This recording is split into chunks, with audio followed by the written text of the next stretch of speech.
Good morning, everyone. Good morning. I'm very excited to be here. I know my excitement is contained a lot of times, but I am very excited. I'm jumping on the inside. I know I'm not jumping outside, but I'm very excited to be here. On your table, you have 2 sheets of paper. You have a long one, which we'll use later, but there's also a short one. If you could take that one, fold it in half, and write your name. Even though I'm still considered kind of youthful, I can't see that far very well. So if you could just fold that and write your name on the front side, so when the presenters come that they can see you. If you have a question or you need to be acknowledged, that will greatly help us out.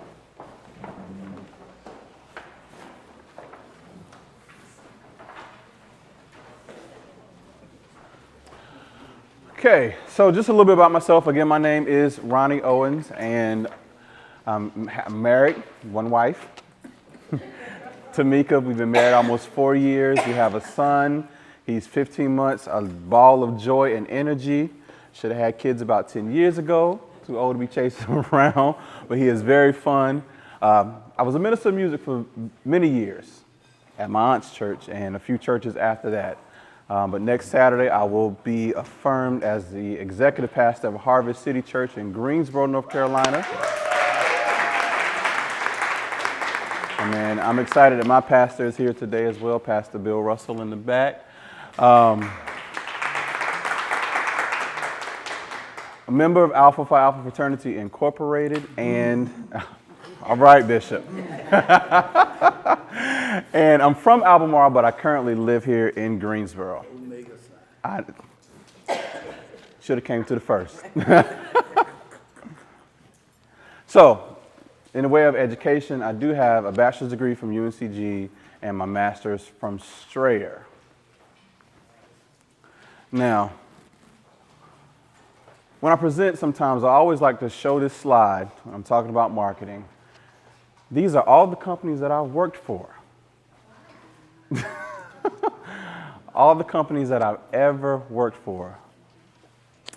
The big one in the middle is who I'm employed by now, Cone Health. I'm a marketing manager, and I supervise Behavioral Health Hospital, and I've just transitioned to supervise the Triad Healthcare Network, which is our governing body for physicians. So on a day-to-day basis, I'm embedded deeply into marketing. And I put this slide up here because I think I've had a lot of jobs. Would you say I've had a lot of jobs? Yeah.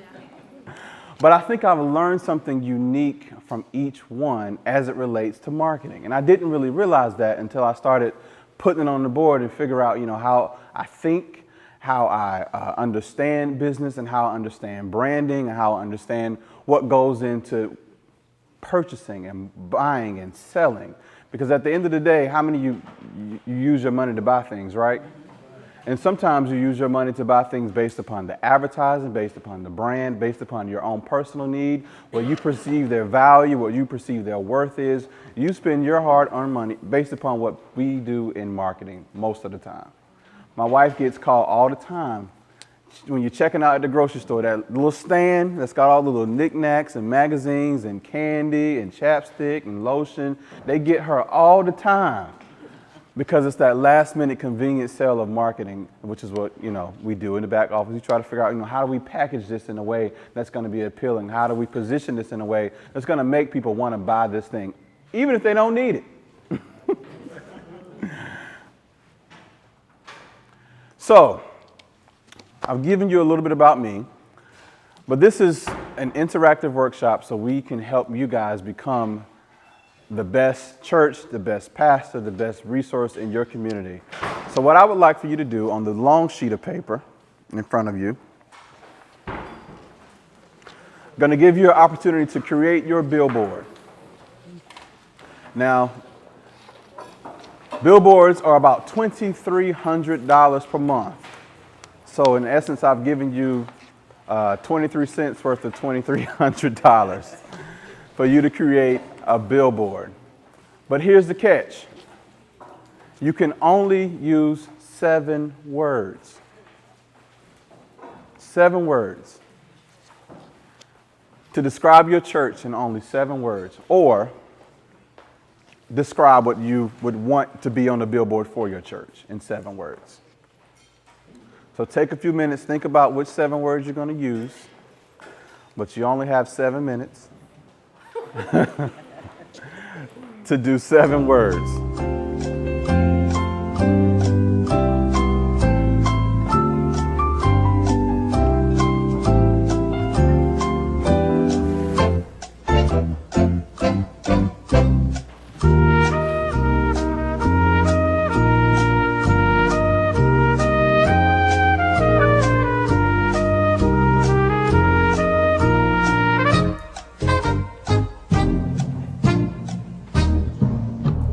Let's see.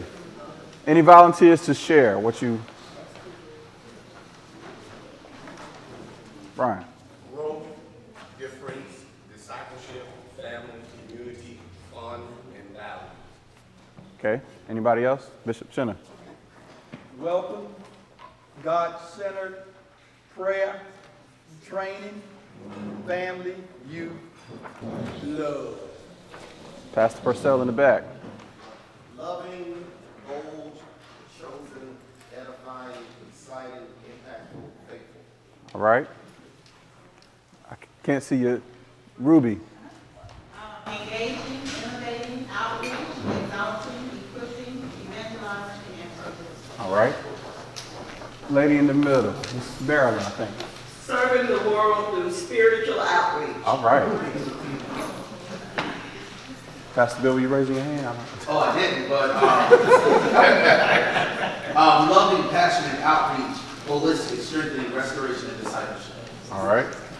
Ms. Johnson. Fire, community, outreach, family, exciting, restoration, evangelism. Okay. Pastor Purcell will be in the corner. Empathy, not sympathy. Empathy. Willing, scripture-based, family, worship. Okay. Cynthia. I have loving, born again, caring, spirit-filled, God-fearing. Okay. Anybody else? Christ-centered, Bible-believing, outreach, family, discipleship, love. Okay. Pastor Howard. Enjoy God's presence, love, fellowship, worship, restoration. I like that one. I put wedding souls for Christ. Come see. I like that. Come see. Ms. Price. I put excellent, strong, determined, faithful, caring, and word-based. I like that one too. Now, I had a little longer to think about my 7 words, so. But I will say, when Dr. Scott first called and we started talking about this consulting business, she asked me a question. She said, how would you sell Jesus? I think that was what she said. How would you market Jesus? How would you sell Jesus? And my response was, well, he's both free and priceless. So that kind of shaped my 7-word sentence. Jesus is both free and priceless here, because salvation is free, but it'll cost you everything. And once you get to know him, your relationship with him becomes priceless. So, but people always attach the cost of serving, but they never really understand that it's really priceless. So as we move through the next few slides and stuff, just keep that in mind, that Jesus is both free and priceless. So today you all represent different churches, and again, like the different businesses that I work for, they all use different marketing approaches just based upon what business you're in. So healthcare marketing is different from financial marketing, it's different from retail marketing. It's different in different approaches in different ways, which is like you guys. Your church is not like the next church on the corner. Otherwise, y'all could just become one church. But there are differences in each one. So the way you market and the way you reach people, it may be different, but I believe we all have the same purpose and the same goal. It's to see lives change, to see souls change, to see our communities impacted by us being in that location. So I want you to think about the 7 words that you've written down as we go through the next slides, because it'll give you a look, or give you the inventory that you need to actually assess your church. So I work with leaders all across the healthcare organization who want to advertise, promote, market the different programs and services that we have. However, most of the time they've given very little thought about the details. Why are we doing this? How should we do this? Who should be informed about what we're doing? What's the message? What's our timeline? When is this due? And my favorite, where's the money? Who's going to pay for this? I have to ask that all the time. Is this coming from my budget or yours? But it's important to have a budget established, and we'll talk about that too. So, like I said, the billboard that you just created for the healthcare, it costs us about $2,300 per month for one billboard. So it's important that we have all the details ironed out, that we have the correct message, that we can have the correct location, because who has $2,300 a month to waste on the wrong message? I don't have it in my budget. And I can guarantee you that most of us probably don't have it in our local church budgets, either to waste money, to waste time, to waste efforts on resources that don't give us the return on our investment that we would desire.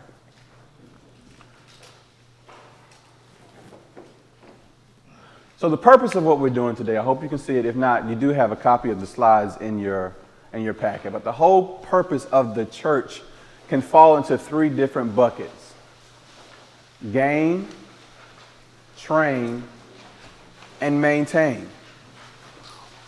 Under gaining, we want to win souls to Christ. Under training, we want to train the people that come into our church. And we want to make sure that they stay. So we want to gain, train, and maintain. So a lot of times when we're planning service and we're planning things, it's important to identify, okay, which bucket does this fall into? Because it will shape the message that you're trying to deliver to whoever's you're intended to receive the message. Once you step over into the train and maintain side, these are normally the people that are inside your house. These are your members. These are your people that come to your church. These are people who have been churched. So your message can be a little different. Sometimes you can say things that you wouldn't necessarily to say to someone who is unchurched. So when you're talking about gaining is the stuff you post on Facebook, your perception in the community. Gaining is all that external marketing stuff, but the train and maintain is your internal marketing. There are 4 basic marketing principles, but I added 2 because I can do that. Product, production, place, price, promotion, and people. I added production and I added people. Traditionally, marketing only has 4 P's, which is the product. What are we going to make? But production talks about how are we going to make it, the quality of the product that we're going to make.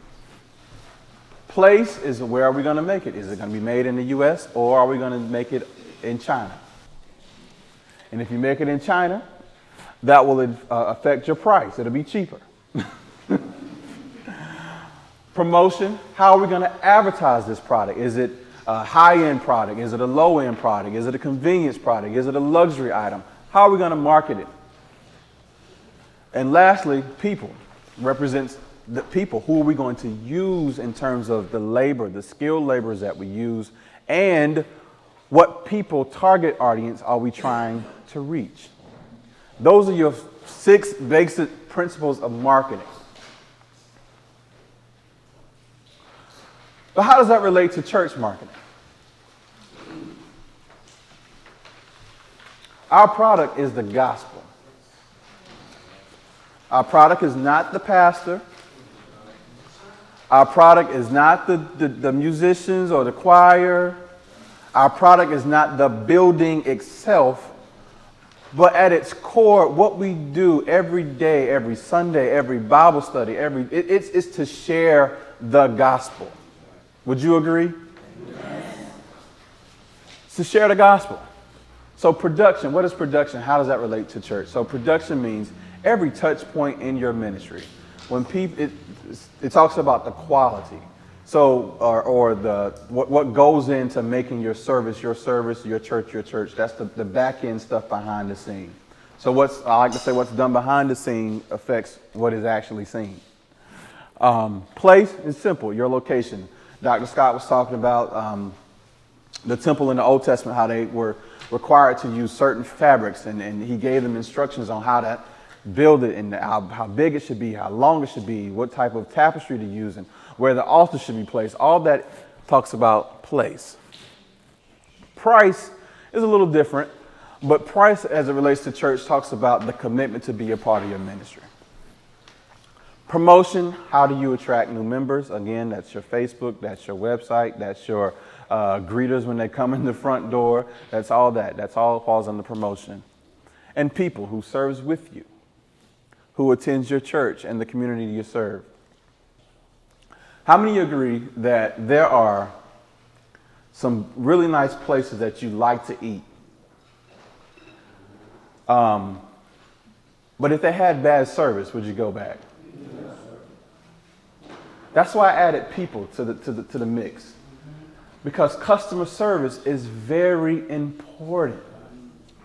It will make or break your brand.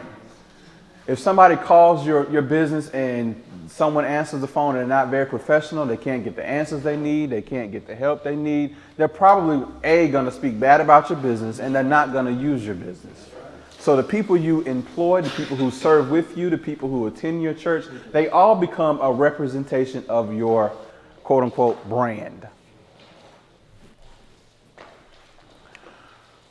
Some churches have outstanding preaching, but they do very little in pastoral care for their members. Other churches have outstanding facilities and a lovely worship atmosphere, but the sermon is weak and the teaching is shallow. From one of my favorite books. If you don't have it, please add it to your collection. 5-Star Church by Stan Toller and Alan Nelson. It's a very good book. But someone real quickly, can you tell me about the first sentence? Some churches have outstanding preaching, but they do very little for pastoral care. How would that affect your outreach opportunities? Anybody? Just the first part of that sentence. A good preacher, he don't come see you when you're sick in the hospital. Or send a representative from the church to come see you in the hospital. They don't feel important.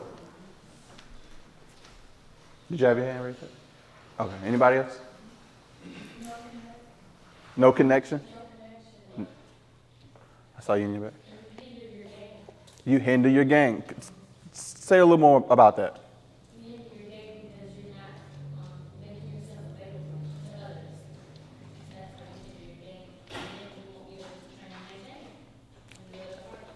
Exactly.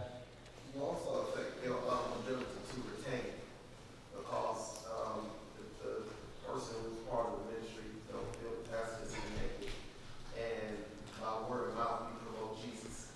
So if it's more the pastor and everything you see, you are affecting your ability to gain and to retain.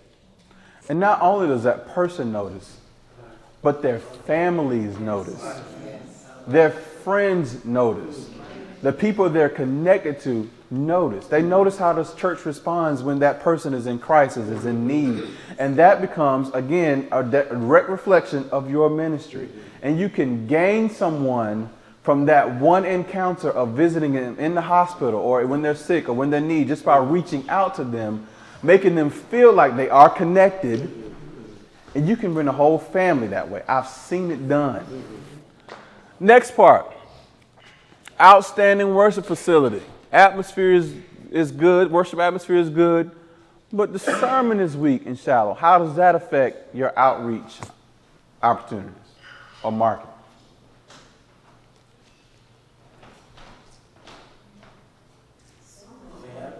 Actually, because a lot of the churches find praise and worship is fine, but the word is going to be the one we're talking about gaining and maintaining. And the word is going to be that maintaining it. In my experience, I was right now in Greensboro that go to what we call mega churches. Yep. But when this is real, when they need to talk to somebody about a real problem,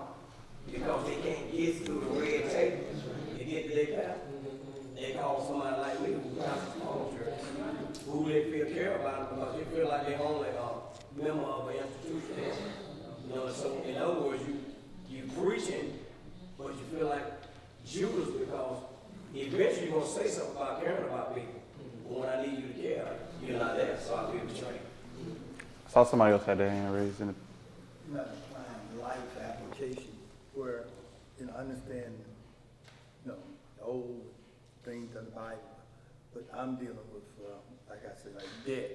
It's good to talk about the widow woman, but how do it impact you? I told you a financial blessing, I told in your house, and I was sharing with you, guess what? Some of your great cooks, guess what? Your $1 million spread in your house. Just cook brownies, $5 a pan, and you're good. Anybody else?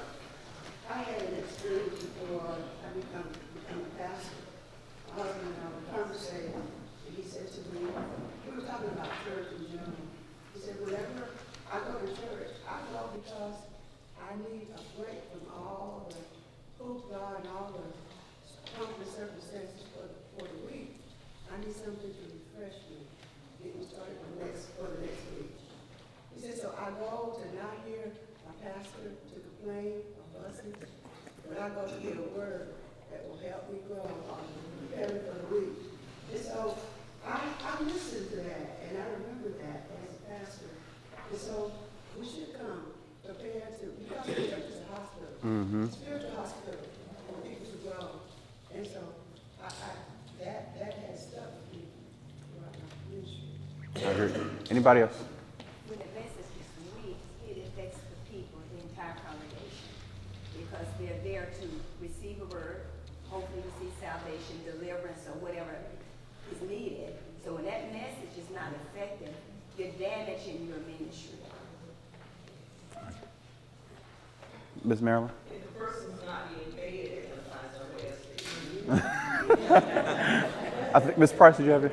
Yes, I was getting ready to say, when the sermon is weak and the teaching is shallow, then there's no depth, there, and the people really cannot eat off of it, and they begin to die.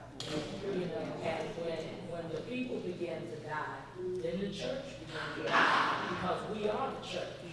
That's right. Pastor Bill? I was just going to share that when the sermon is weak and the teaching is shallow, the church has become weak in focus.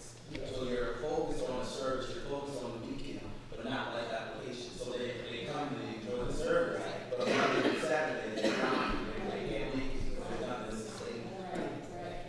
Pastor Allen? There are churches who do sustain themselves with that, exactly that, with great facilities and wonderful worship, but that's all they have. And their works represent just that. You come to have a good time, and people go to them looking for just a good time. A good time. But they have no in-depth, no growth, no stability, no knowledge of God, and they really live defeated lives, unproductive, spiritual lives. You see the fruit of what they have been sustained by. And so, yes, so you can have that, and that people don't care about the shallow message, because they come just for the facility and the worship service and say, I'm a part of something great. But in the end, they live defeated lives because they can't overcome, they can't stand, and they're not doing anything for God. Just come have a good time and go home. So, this statement, you need a little bit of both, or you need both. You need some churches have outstanding preaching. You need the outstanding facilities, because you lose people on both sides of the spectrum. If people come to your church and you don't have heat and it's cold, the sound system jacked up, it's too loud. Few slides, I'll jump ahead, but marketing is about managing perception. And part of that comes with, okay, what do we put out there? But part is just where they are. Because the truth of the matter is, people will come to your church if you have great word, regardless of what it looks like on the inside. If I have cancer and I know that I need to go to this church to get cancer, to be healed, I'm going to go to this church. And the evangelist this week was talking about how people in Africa have a different perspective of worship because their life is different. They don't have the amenities of air and all that kind of good stuff. Now, granted, it is important, but at some point, it's not a make or break deal, but it is important to pay attention to those things because you could lose a few here and there because of that. Again, I said that what goes on behind the scenes affects what is seen. So when we talk about the different promotion channels, which is where the marketing comes in, the outreach, how do you advertise people to your people? These are 6 different ways that we use generally in our marketing, our marketing wheelhouse. When we're deciding, how do we want to promote this event? How do we want to get people to attend? How do we want to get the word out about there? These are the 6 different channels that we use. Again, if you can't see it on the screen, again, it is in your notes. So email. By show of hands, how many of you use some type of email platform to communicate with your members or to an external audience? So MailChimp or Constant Contact, one of the. Do you use the actual service like MailChimp or ExactTarget or anything like that, Constant Contact? I'm not saying Gmail or Hotmail, not that kind of email. I'm talking about the actual service. So one more time. Do you have an email service? Okay, one hand. So that's different. We all have an email account, but do you have email software? What is the difference? So the difference is it gives you reports, it gives you analytics, it gives you more control to see who's actually reading your message. It lets you know when they're reading the message. Why is that important? Because if you want to target your message to be sent at a time where you know the most people are going to read it. It's not enough to say, oh, we sent it. No, we're going to send. You ever notice that if you subscribe to Best Buy, Bath and Body Works, all the other kind of stuff, they send those messages overnight. Because they know when you wake up in the morning, first thing you can do is touch your phone. So they want you to see all these promotional deals and say, oh, they got a sale today, I got to get there. So you plan to go down to Rose's on your lunch break to pick up whatever. I know we ain't got no Rose's anymore, I'm just saying. Walmart, pick up whatever you need to get because it's on sale for that day. Those are the type of tools and technology that we have to adapt and get familiar with using because that's how we keep people connected to what's going on in their local body of assembly. So, Constant Contact or MailChimp, write those down. If you do not have them, please look at making that investment. Now, CRM, we use what's called the Planning Center Online. CRM means Customer Relationship Management. That's how we keep track of what our members give. That's how we keep track of where they live, birthdays, what groups they are part of in the church. It's called the Planning Center Online. And with our subscription to the Planning Center Online, it also gives us the email platform, which we use MailChimp. Now these things, they may seem expensive, but I promise you, they're really not over time. They pay for themselves. They really do. I think we spend, $20, $30 a month for Planning Center, I think. But with that, people can also give from their phone in church. If people aren't giving from your phone, if you're not taking credit cards in your church, you're probably losing out on your offering too. People don't carry as much cash as they used to. So these tools and technology are important to sustain the ministry, and it keeps a record of who's given so you can in turn market to them later. Hey, we're having another service. You should come check us out again. Can you define the CRM again? Sure. CRM, Customer Relationship Management. I just want to piggyback off of what you said about, I heard the brother like you said also about the credit card systems, because you have Square, people fly, a lot of them. And people don't carry cash like they used to. I was just at a service, and I asked the pastor, I said, what is your debt? What is your budget? What do you need? In the church, cash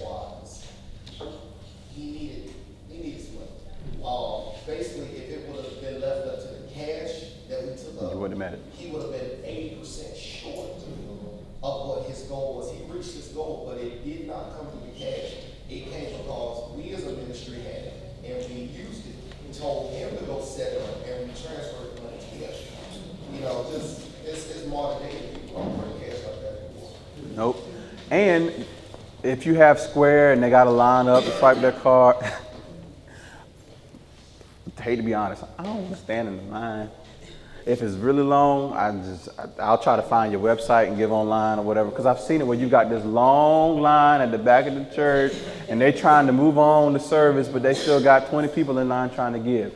PlanningCenterOnline.com. People can text from their phone. I will be honest, we do offering at the end of service. People give on their way out. They put it in the actual, if you have cash, you give on the way out. But you can text from your phone. You shorten the service by 30 minutes. Get home, watch the game, eat, take the roast out, and you get more money. It's a win for everybody. I saw a hand somewhere. I think I saw. I haven't had a brother. I was gonna say I run my own business and stuff and do it that way. I slide on the pay the real phone, but real talk on checks and official all the time. I deal with like cash and you know checks, and sometimes checks and officials. And you want to get away from that. You want to get it from them while they still got it. You don't want to wait till Monday. Monday might be too short. They done went to the ATM at the church and it's gone.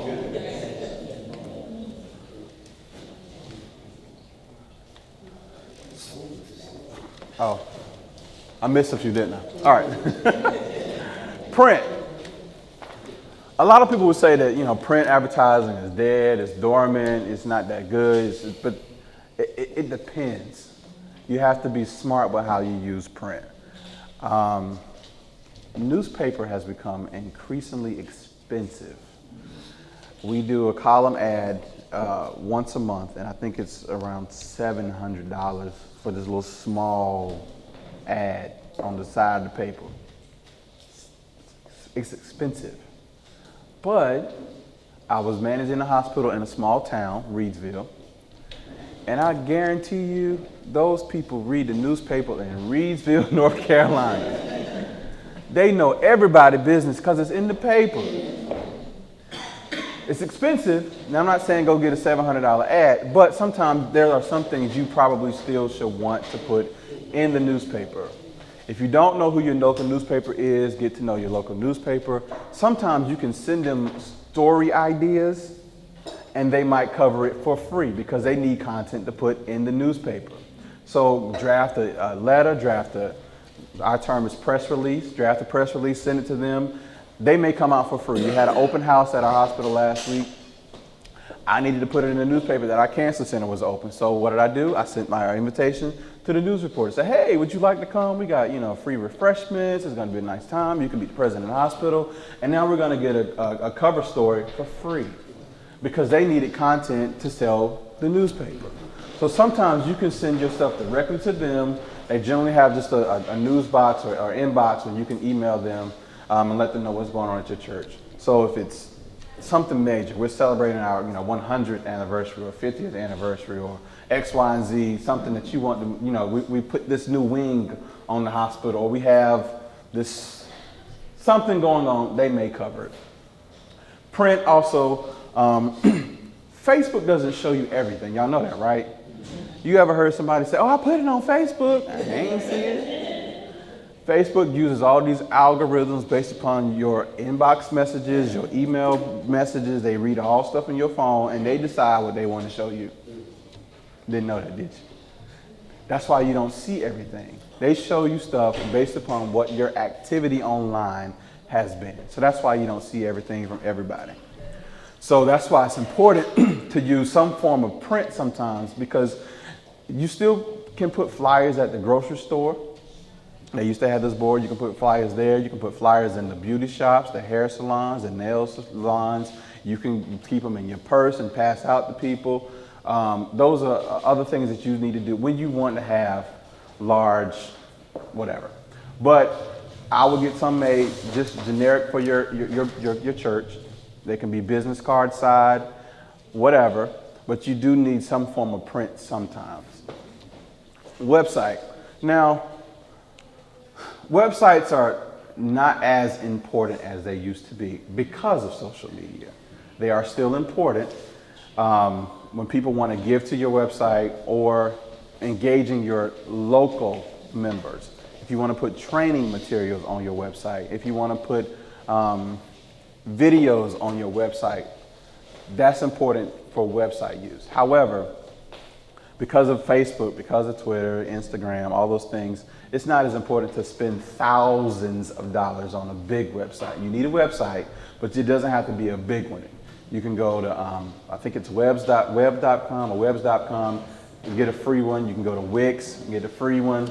You can get somebody who knows something about technology to design it, but you don't have to spend an arm and a leg designing a website. Now, social media.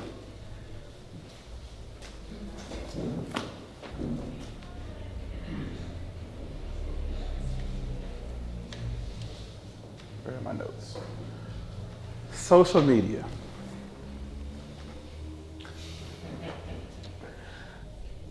Of course, by show of hands, how many of you have Facebook? Most people in the room. Twitter, Instagram, Periscope.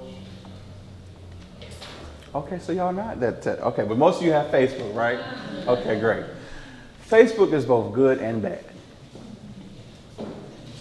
It's great when it's done the right way, but one wrong move and it'll spread like wildfire. So when we talk about Facebook Live and all this stuff, now I'm gonna say caution the use of Facebook Live. Bishop Jakes, I can't remember if it was Pastors and Leaders, which one, but he was talking about, using live stream. Everybody wants to live stream. And he was like, it took them years before they perfected the art of live streaming, because it is an art to live streaming. They don't have people just in the middle of the service blurting out stuff, saying stuff, doing stuff. It's all, I don't want to say prescripted, but it's all planned. If your services are not that rigid and planned, you can discourage more people from attending your service than encouraging people to come. So I'm going to say caution the use of Facebook Live, because until you can get to where your sound is embedded into your live feed, until you can get to where they're not using the iPhone at Bishop Jake's church live streaming the service, I guarantee you. They have actual cameras that are feeding into the board, that are feeding into the computer, and they're making it look all nice and pretty for you to live stream. But I get it. You want to record, you want people to know, because we do have good word, right? We have good worship, and we need to get the word out about what's going on in our service. So here's how you do that.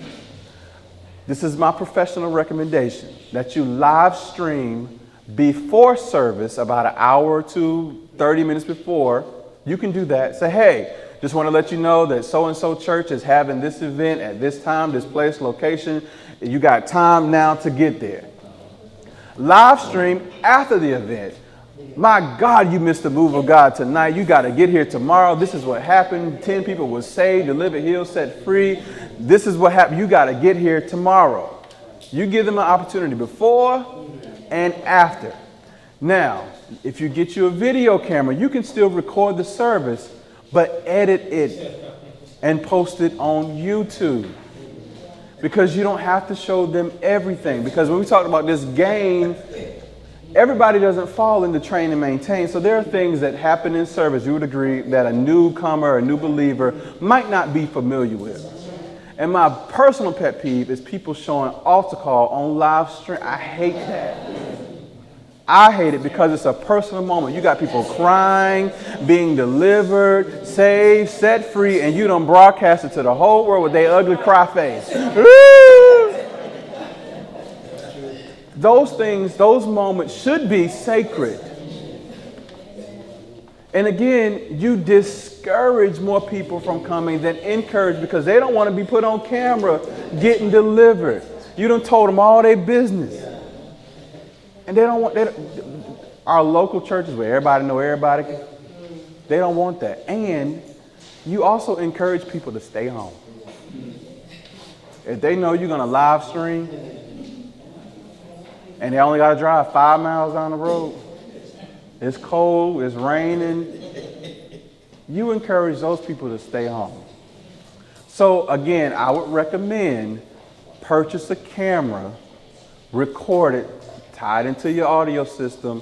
Again, there are people who do this. You don't have to spend a lot of money to do it. You can do it on an economy scale and edit the video. That way, one, you build a video library. Because again, when you're using Facebook Live, the more you add on top of that video, it gets buried further down your news feed, and eventually it's not going to show up because you've added so much stuff on top of it. But when you use YouTube, you create a video channel for your ministry that people can go and access that way. So it becomes searchable. So if the topic of your message is something that they're searching, it'll bring up what you're looking for. Everybody understand that? Does that make sense? Okay. Media. So media was video. So social media, video, I kind of tied those together. I just have a quick question. You said about Facebook. I've heard so much part of the social media generation. I've heard that Facebook can be a great spot or place for advertisement. How can we market that or tap into that, because it is so broad, and I've heard other ministry voices utilize it and saying it's not just even at that level. Do you have that kind of information? Sure. So thank you for that is in my notes. There's two types of Facebook. There's your page, your individual page, and then there's a business side where you build an actual page for your ministry. Build an actual page for your ministry because it gives you more tools to be able to use. So the business side, it shows you what your average demographic is. It shows you how old your demographic that comes to look at your page or that likes your page. It shows you all of that. In addition, it also gives you the opportunity, as Brian was saying, to advertise your events. So we have our affirmation service next Saturday, Greensboro, North Carolina, 3 p.m. at 4705 North Church Street. If you'd like to come, that was my advertisement. But we also put it on Facebook, and I attached some ad dollars to it. So I think I did $1 a day, $31. It increases your exposure. So have you ever been scrolling through your phone and you see sponsored under an ad? That means they paid for that spot to be there. So again, because Facebook doesn't show you everything, when you pay for dollars, it increases your exposure. And it's really, really, really, really cheap. $1 a day is what, 500, estimated between 500 and 1,200 views or whatever. So it increases your viewership of your ad. When you post it on your page, only your friends see it or whatever. But when you post it on your business page, you increase your viewership.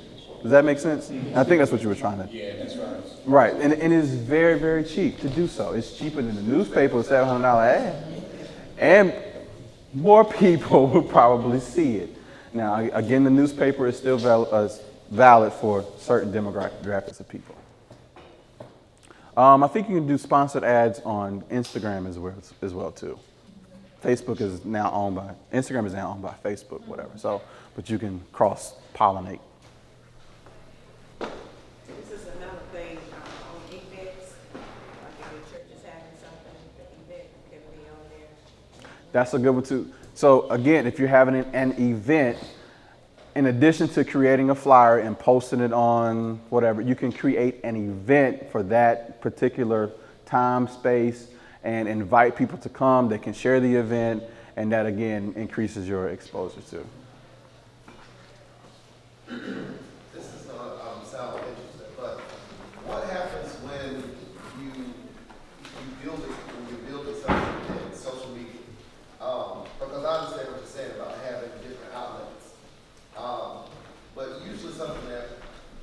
people, it's kind of taboo to talk about, sometimes you don't want to do too much promotion until you can handle what you come to your event. The building that I'm in, I know I can only maybe hold maybe 100 some people, but because of what ministry is, I can be in Bible study with 25 people, but I have 200 some people watching. So if I do an event, I know I have to move that to another building before I do everything that you're saying. But at my church, I said I'm gonna put this on my Facebook, and I don't want to boost it because I've done that before, and there was people standing on the grass. And then they left because they couldn't get insurance. So, you know what I'm saying? So, once it's packed, it's packed. Mm-hmm. And I'm like, okay, we can't do that again because people standing outside of the grass. So I guess what I'm saying is we also got to know to everything that's the time of the season. Because if you can do marketing and draw 1,000 people, but you're building like some whole country. That's right. That means you need 2 services.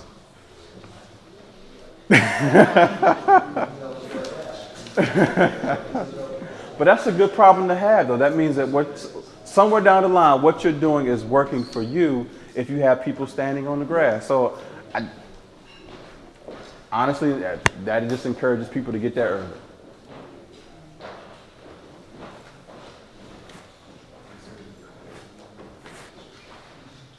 Okay. I think I'm stuck.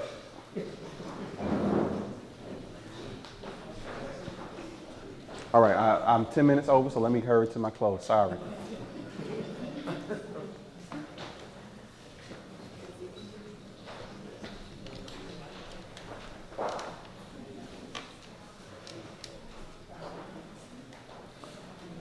Okay, so when we talk about events, one of the things we do is we develop a communication plan. So Dr. Scott is going to talk about planning for success later, but there is an actual communication plan that talks to marketing that lists, again, what we're going to talk about. When are we going to send our email blast? We know that needs to go, one the day before the event, maybe one 2 weeks before the event, maybe one before the event. So it just plans out all of our marketing activities so that we're not, again, waiting to the last minute. This promotes you to get into this gets you into the habit of promoting early. Again, that communication plan includes the timeline, milestone events, and you space everything out. It lists the budget. How much are we going to spend on our Facebook ads? How much are we going to spend on hiring a photographer or hiring somebody to video or doing all that as well too. And then it lists the people who's responsible for doing each of those events. I already talked about that. Be cautious doing Facebook Live. Okay. How many of you have a really good camera for your church that's just for the church use only, not the one that you take home to the soccer game and all that, but one that belongs to the church? So if you get mad and leave the church, it's my camera. No, this belongs to the church. That is important to have as well too. For your historical records, purchase a really good camera. Talk to Tyler, Shayna, Jasmine. They can give you some recommendations. But that's important too, to have a really good camera. It doesn't have to all record and do all that, but sometimes you really want some good pictures to be able to show, and that also helps you to market. Because, I'm gonna skip to the last one. You want to show people in your church on some of your flyers. The pastor's pictures don't have to be on every flyer.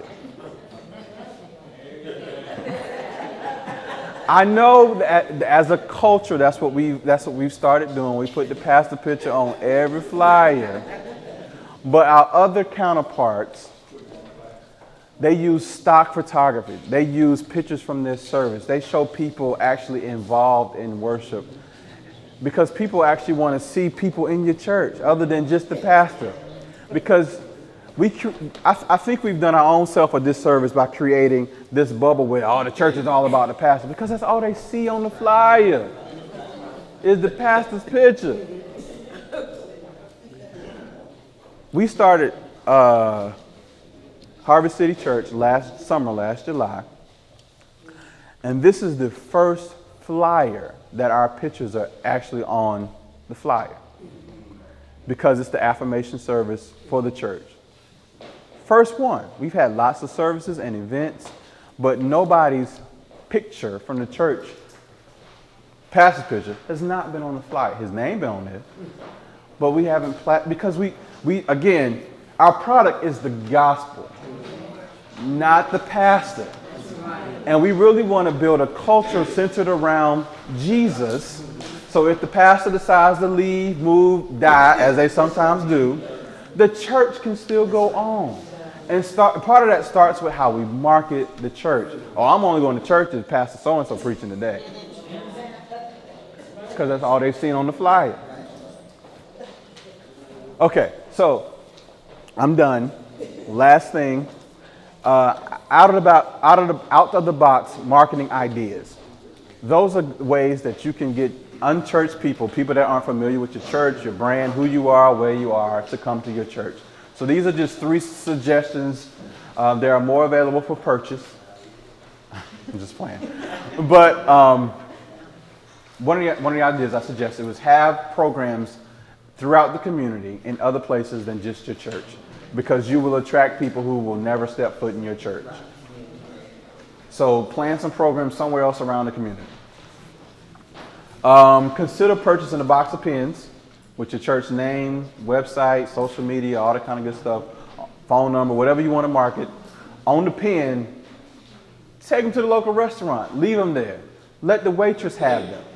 Because people come into the restaurant all the time and steal the pen. That's good. Steal this pen. It's not a sin to take this pen. But you want people to be aware of your church. Last one, if there's a festival in your town, I know they do the Downtown Albemarle Festival, I know they do the 4th of July festivals and all that kind of good stuff.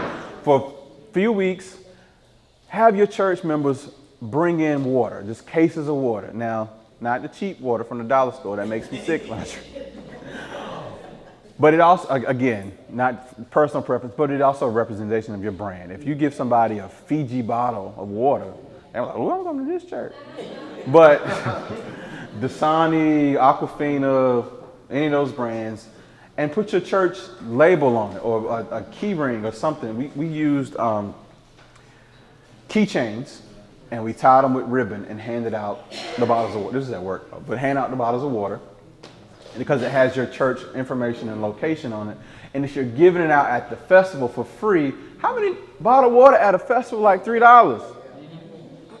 But because you planned in advance, we're going to get this booth, we're going to get this table, we're going to hand out free ice cold water. You'll have a line around your booth all day long. So plan in advance, though. Start having people bring in water. That way you ain't spent nothing for the water, because all your members donated while it was on sale at Walmart, HRCC for 3 for $10. You haven't spent anything for the water. You've only paid for the space, but you've given back to the community. And they'll remember, oh, this is the church with the free water every year. All right, I'm done. Thank you.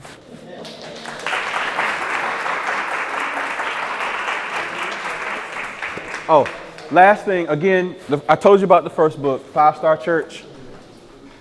Write that down. If you don't have it, please order. I think they're like $10 on Amazon. And this one is another one that will change how you think about people coming to your church. It's called They Like Jesus, but Not the Church. Because it's the truth. They love Jesus, but sometimes it's us in the church they have a problem with. So this is a very good book. It'll change the way. This one is by Dan Kimball. But it's a very good book. When he talked about communion, because we eating the body and drinking the blood, they thought we were cannibals, actually eating people's bodies and drinking. But there are some people who don't know what that means. So, again, a good book to have as well. Kimball, Kimbal, Dan Kimball. They like Jesus, but not the church. And 5-Star Church, Stan Polar and Alan Nelson.